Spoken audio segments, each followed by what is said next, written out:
Well, good evening. Hello. Today we can talk about emotional betrayal. And I bet you think I'm probably talking about this from the standpoint of somebody else betraying you. Nope. I'm talking about you turning your back on you. Now, what can this look like? This stems from people pleasing. Saying yes when you mean no. How do you feel? I'm fine. And everything inside of you is like little tiny fires. Like you think about a situation and something inside of you feels like it implodes, like it explodes internally. The thing that can keep that super glued to your skin. I was talking about the fascia or fascia the other day. This is the water of the body. Water represents emotions. Emotions regulate how you feel.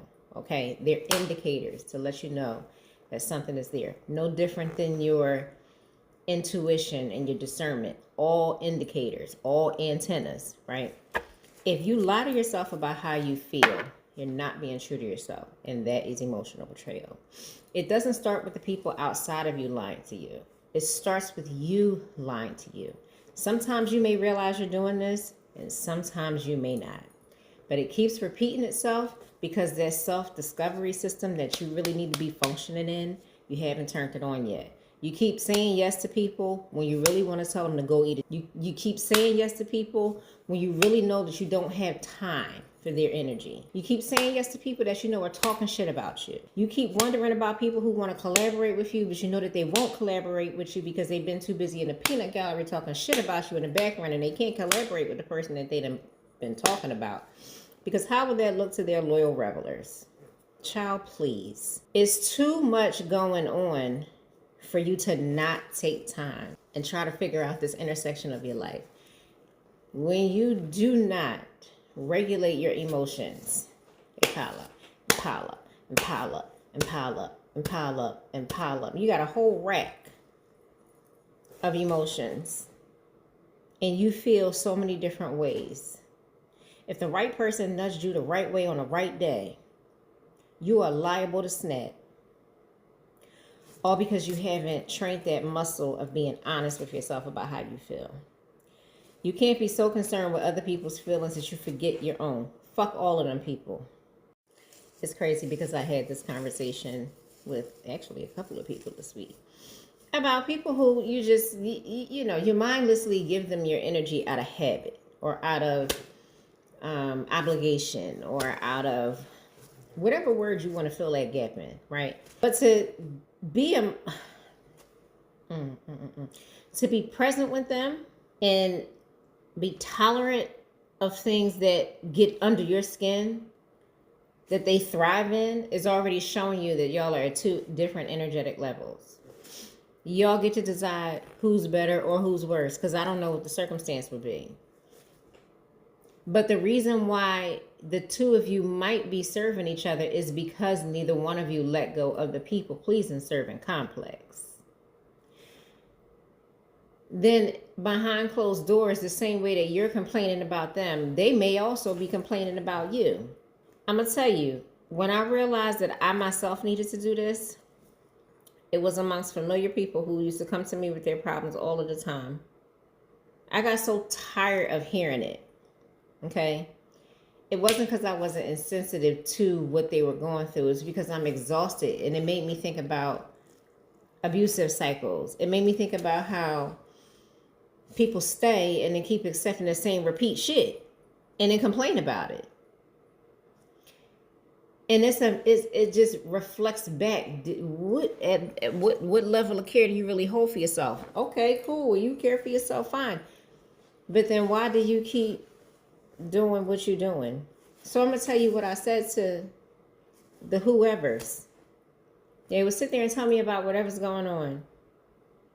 My ending reply, and my only reply was, well, you keep hanging with them. Because that's the only thing that summed up the aggravation and also the solution. If you're going to keep hanging around people that cause you to be emotionally flustered, you can't even sit around and without already mentally preparing yourself to be annoyed, right? Then that is something that you need to handle, and you need to decide if you're going to attack this problem from a different angle or address the issue, confront what irritates you, and then make a decision about whether you need to separate from it. That's it. I mean, or you could take some Tylenol and keep pushing and doing the same thing, but don't keep complaining about it. If you complain about it and then stay, that's you giving yourself a false sense of hope. That's you tripling down on not being present for yourself. That's you not having a conversation about what's really irritating you the most. That's you not really prioritizing how you feel because you're afraid of how somebody else might react. That's you being afraid of the outcome because you don't know if it's attached to something that you may need later, but later ain't get here yet. And how you feel right now is how you feel, ding, ding, ding, right now.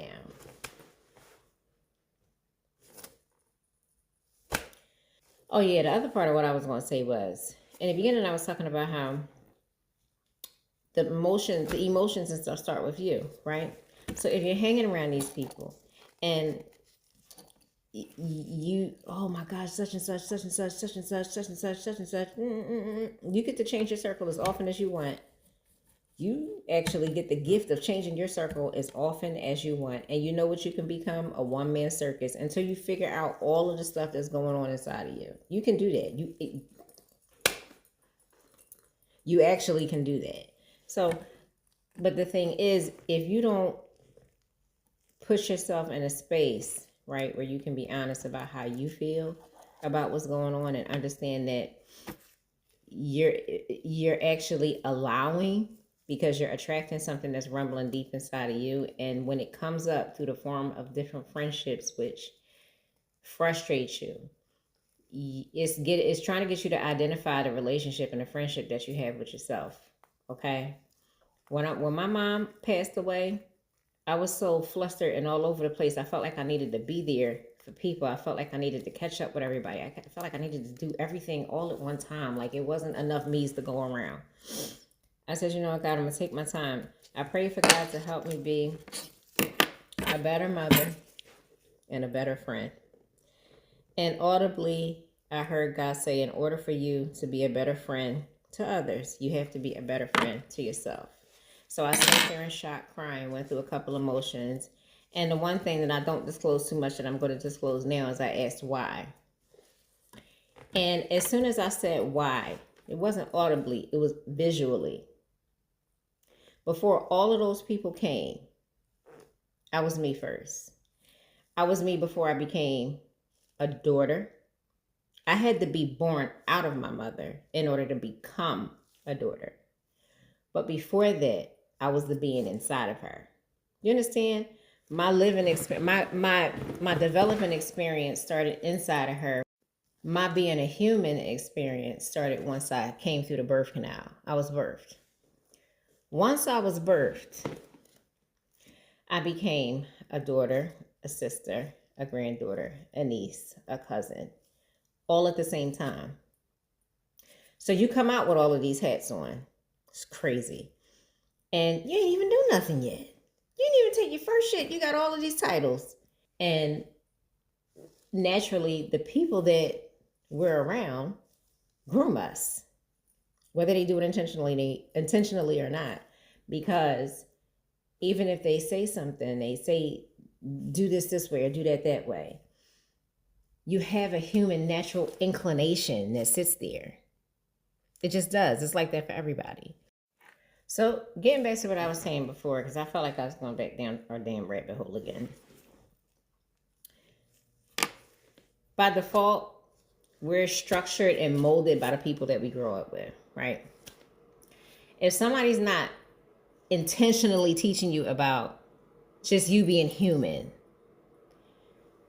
then by default, you're going to just fall in line with what you see other people do, right?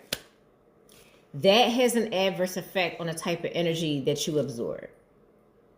That has an adverse effect because it becomes the influences around you and becomes the thing that dictates how you move and what you do and who you hang out with and who you accept and all of that, right?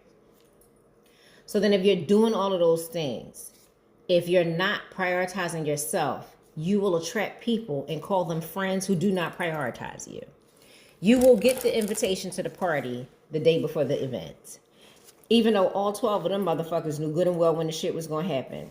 You will end up getting the backhanded compliments. You will end up getting the indirect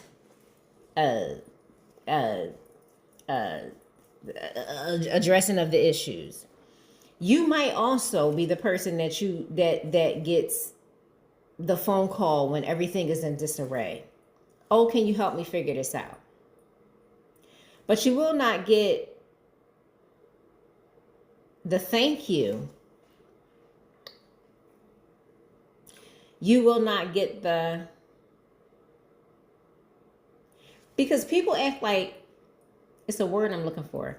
People act like because you're a certain age, that certain type of appreciations are supposed to just disappear. It's adults that still think and function on a very adolescent level when it comes to themselves, their friends, and their relationship. A lot of people out here are scared to be alone, and they don't want to be around certain people.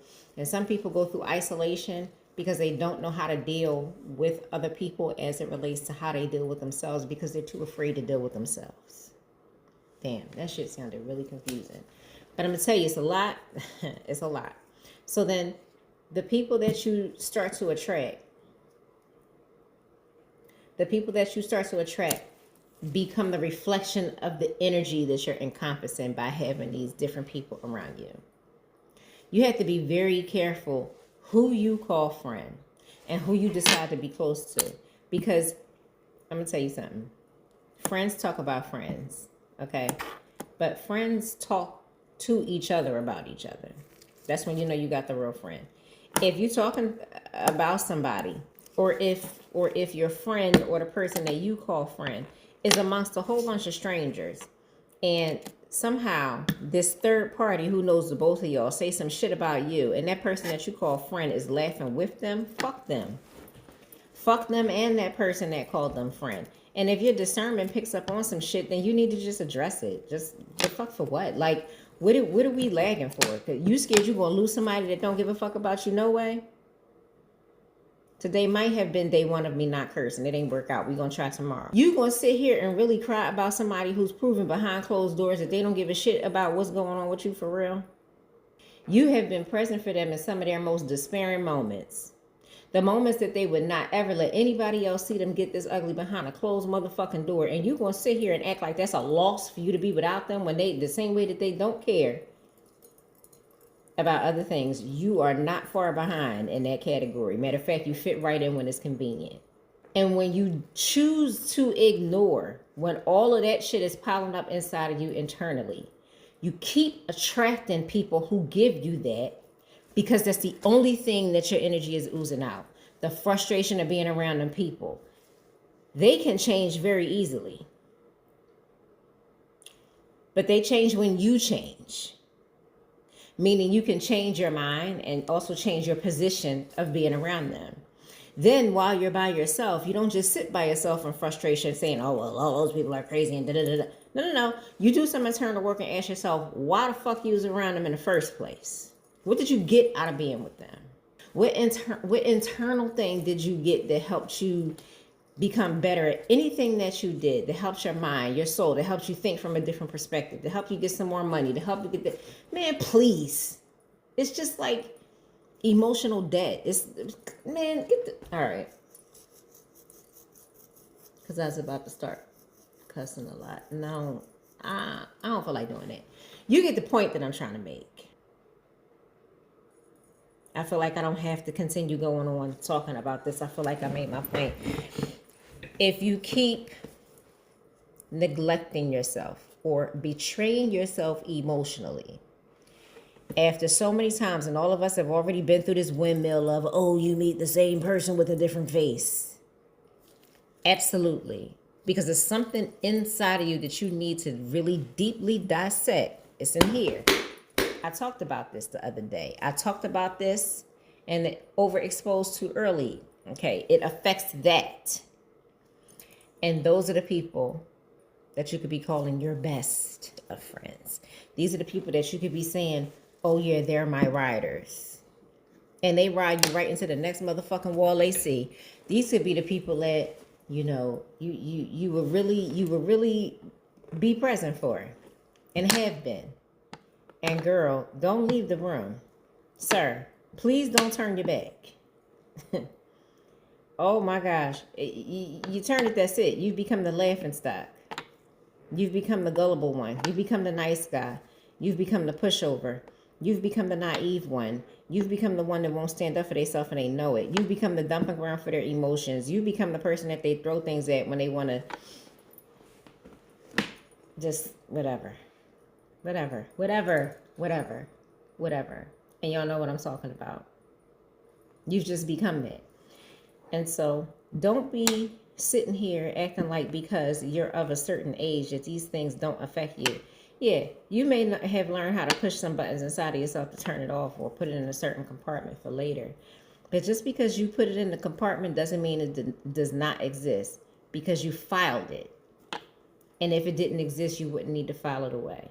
So when you're having that moment or you're having that time where you're spending a lot of time with yourself and you're doing some self-examination, when you come back out, pop out new. What's the point of going through isolation and finding the real definition of self-preservance or understanding what it really means to be present for yourself? Just come back and deal with the same fuck shit. Like, what? What? Please. It's not worth the stress. It'd be like taking the shit of all shits. I'm telling you, you do this, it's like a massive dump. Please. And you won't feel lonely anymore, because the person that you become, the friend that you become to yourself, will show you who you needed to be the whole time.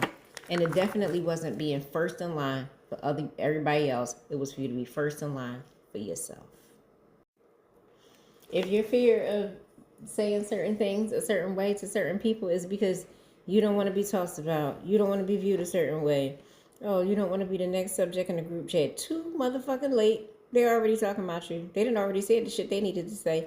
If you worried about, oh, well, if I don't want to offend anybody, ain't nobody else in that group worried about offending you. Why are you worried about it?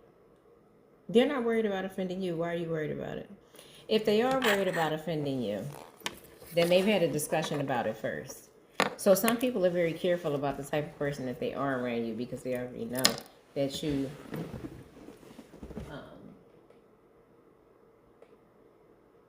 are able to see things from a certain vantage point. They already know who they're dealing with. It's you who aren't able to see you as you are and know who you're dealing with. So while you sit here and let all these other people take advantage of the downward polar side, the downward of your polar side, when really you're supposed to be functioning from the north upward side of who you're becoming, you sitting here going through all of this emotional shit that you really ain't got to go through. You know that, right? If you didn't know it, today's a national holiday. Today's the day of knowing you ain't got to deal with that, okay? And amen. Thank you, Jesus. You ain't got to deal with it. So some things and some people you will become friends with, and you will, like, people also think that they don't have a responsibility to each other, and that's another thing that be burning me the hell up when people, you know, they say certain things and feel like just because they've been around a person for a certain amount of time, they're supposed to just take that shit.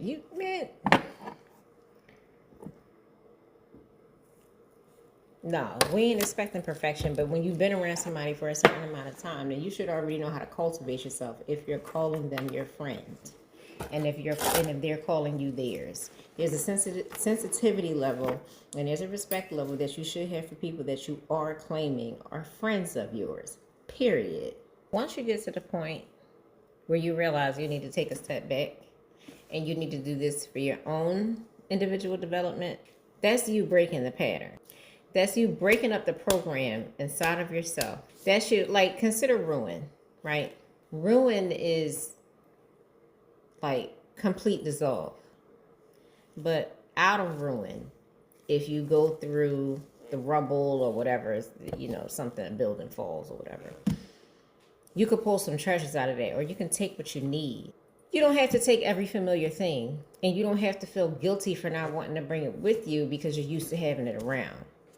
You can fill the space with something that makes you feel more solid with you becoming one with you.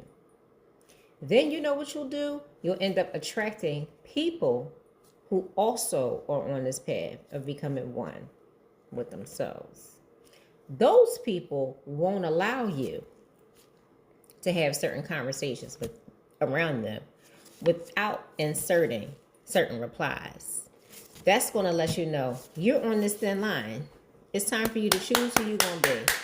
Okay? Because you damn sure ain't going to keep being around me talking about this shit here. I don't want to hear it. So you are either, because there's a way to bring information to a person or bring an issue to a person, and you know that you actually want to solve it. But then there's this thing of you bringing an issue to people because you feel like they got time today to deal with your shit. And no, people do not. Nobody wants to hear you complain and be a grump about things that you have full control of changing. And don't let it be the same thing over and over again. Because what are you doing? Once you break the pattern, you can create a different cycle. You create the wheel. You're the creator. You get to now dissolve the things that you don't need, and you get to create the things that you really want. You have to get in that belief state of knowing that you are in full control of creating what you really want. Hello. That's it. That's all I got for today. That's my TED Talk.